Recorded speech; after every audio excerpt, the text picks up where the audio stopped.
Bonjour à tous. Ça marche ? Oui. Bonjour à tous ou rebonjour pour ceux qu'on a eu l'occasion de croiser ce matin à l'étage. Donc FamilyPix. Pour introduire notre projet, j'ai envie de vous poser une question. Bon, c'est une question rhétorique, pas besoin d'y répondre. J'aimerais vous demander qui, dans la salle, a pris des nouvelles de ses parents ou de ses grands-parents aujourd'hui. Bon, il y a fort à parier. Bon, j'attends des noms, mais vous pouvez quand même utiliser notre application, il n'y a pas de souci. L'idée, c'est qu'aujourd'hui, on utilise de plus en plus les réseaux sociaux pour discuter avec ses amis, ses collègues, etc. Et notre famille, ou en tout cas les personnes qui sont moins à l'aise avec la technologie, sont un petit peu laissées de côté. Et au final, on prend moins de nouvelles d'eux que de nos amis. C'est un peu dommage. Donc pour pallier à ça, notre projet, c'est de mettre à disposition des personnes qui ne sont pas à l'aise avec la technologie, ce qu'on va appeler, on va dire, un cadre photo numérique, c'est-à-dire c'est une application qu'on va installer qui va transformer une tablette en cadre photo numérique. Et l'idée, c'est que très simplement, on va pouvoir, à partir de son smartphone, partager des photos, et ces photos seront instantanément envoyées sur le cadre photo. Donc ça permet que nos grands-parents, nos parents, s'ils ne sont pas à l'aise avec la technologie, ils vont pouvoir, plus ou moins en temps réel, avoir des nouvelles de nous et ils vont pouvoir nous suivre si on part en voyage, etc. Voilà pour l'idée du projet. Alors, donc, grosso modo, on veut que notre solution elle soit facile à utiliser, donc il faut qu'elle soit portable, il faut qu'on puisse très rapidement, de n'importe où, pouvoir partager des photos. C'est l'avantage des réseaux sociaux et des nouvelles technologies d'aujourd'hui. Et évidemment, le côté échange asynchrone, c'est-à-dire que nous, on envoie, bon, ben, notre grand-parent, il va peut-être pas le voir de suite, mais peut-être la tablette, elle va rester allumée, et puis quand il va y passer 2 heures après, hop, ben, on va voir qu'il y a la nouvelle photo. Donc ça va pouvoir avoir de l'information comme ça. Donc nos objectifs, ben, pouvoir utiliser les nouvelles technologies pour que les personnes qui soient moins à l'aise puissent continuer à communiquer avec nous en proposant des solutions qui utilisent les nouvelles technologies et donc ces solutions, qu'elles soient disponibles facilement.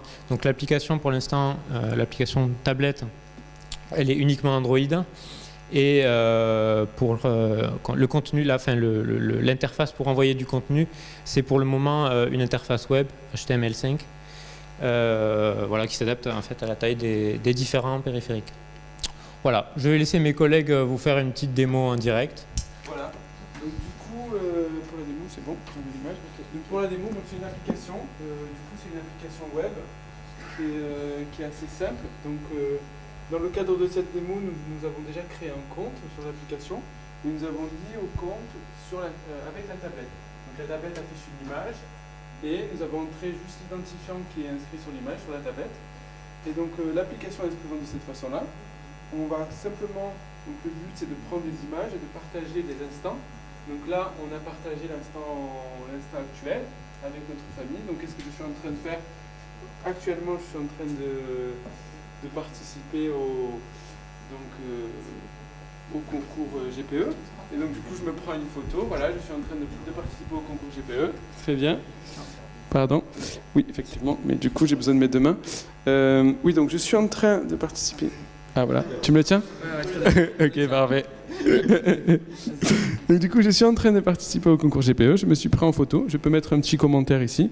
J'envoie la photo. La photo est instantanément envoyée au serveur. Le serveur reçoit la photo et puis ensuite, elle va s'afficher automatiquement ici. Voilà, je te remercie Jonathan. Elle s'affiche automatiquement ici et donc avec toutes les autres photos et tous les autres instants, évidemment, l'application fonctionne dans les 2 sens. Et voilà. Donc là, c'est la photo que je viens de prendre et qui est reçue par ma grand-mère ou par mon petit-neveu qui va recevoir l'image et qui va pouvoir avoir des informations et des nouvelles de moi en direct. Voilà, c'est bon. Est-ce que vous avez des questions?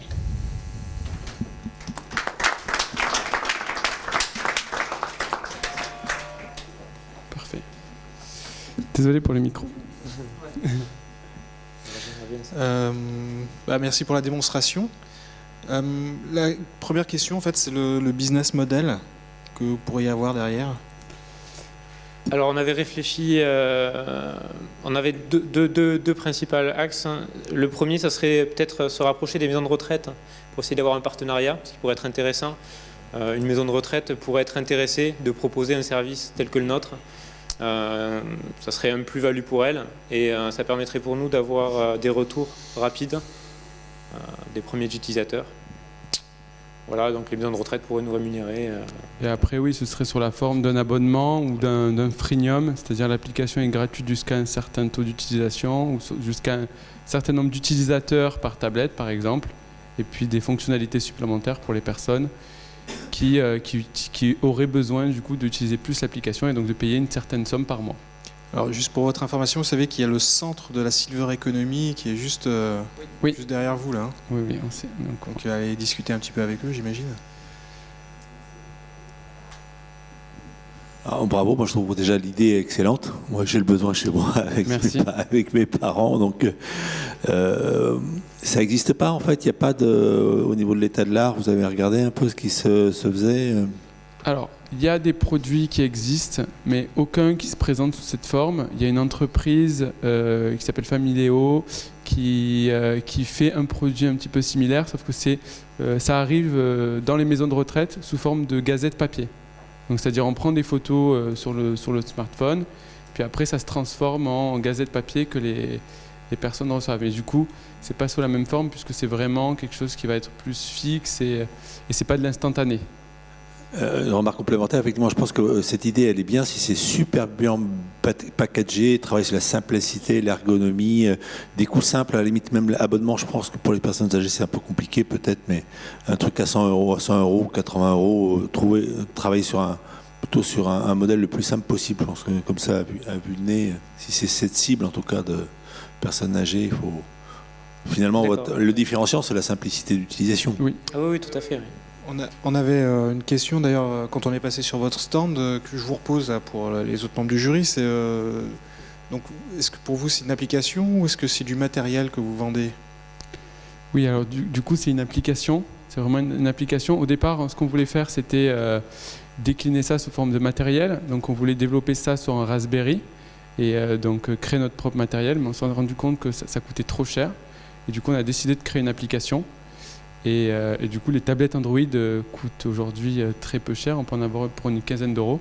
Et donc, ça revient moins cher d'acheter des tablettes Android et ensuite de développer notre propre micro-logiciel, de l'installer à l'intérieur et de tout packager,